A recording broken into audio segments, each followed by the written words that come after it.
Good morning, good afternoon, good evening, whenever you're reading this, Algebra 2 Spartans.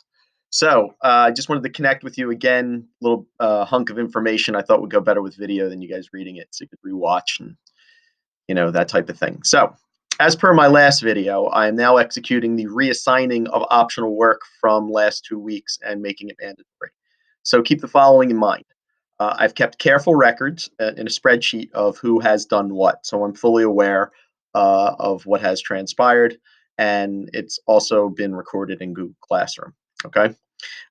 If you have completed the work already, you're not going to be reassigned the work. I'm able to select very particular students when I make a module in Google Classroom, so only they get the assignment. Those of you who do not need it assigned to you because you've completed already, you will not even see the reassignment as to not crowd your thread in Google Classroom. So, how are you going to know where you stand with it? Well, you'll know where you stand with it by looking at it in Home Access Center. Okay. You'll have a grade there for it even before it's specifically even assigned in Google Classroom because I'm able to bring grades to closure already for those of you who have done the assignment. Now, it will not factor into your grade until the date the assignment is launched, although you may see it there. Um, it doesn't do the math until it's active by the date having gone by already, if that makes sense. Okay, so the reassignment of work will launch on the days that it's assigned.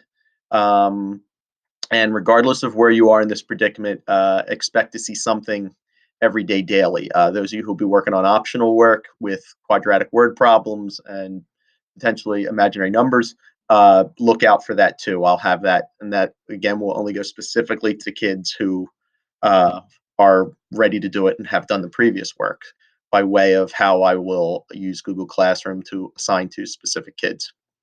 Okay. With regard to what you see on Home Access Center, if you feel the grade there is an error or can just be improved, okay, you're welcome to readdress the assignment. Okay, because again, where it was optional, I don't want you to be stuck with a number that I had to, at some point kind of give you a grade for it. A lot of the grades are very good, a lot of the work was very good.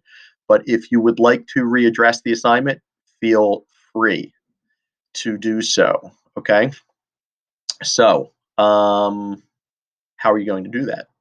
Okay, so uh, I'm going to want to get work that is uh, redo per se via email.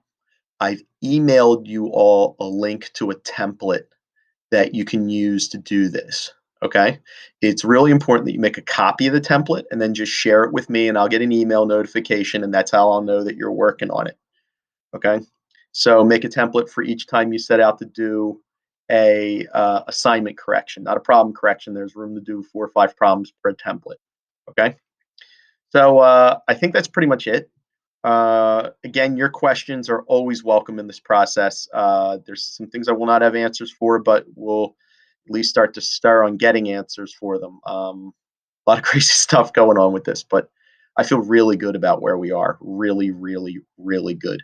So I feel like I have a plan for all of you, and some of you have used your time so very well, and that's really, really great. Okay. I think in a couple of years, when you guys are in AP Calc, you'll be like, "Wow, thank God we didn't lose that time."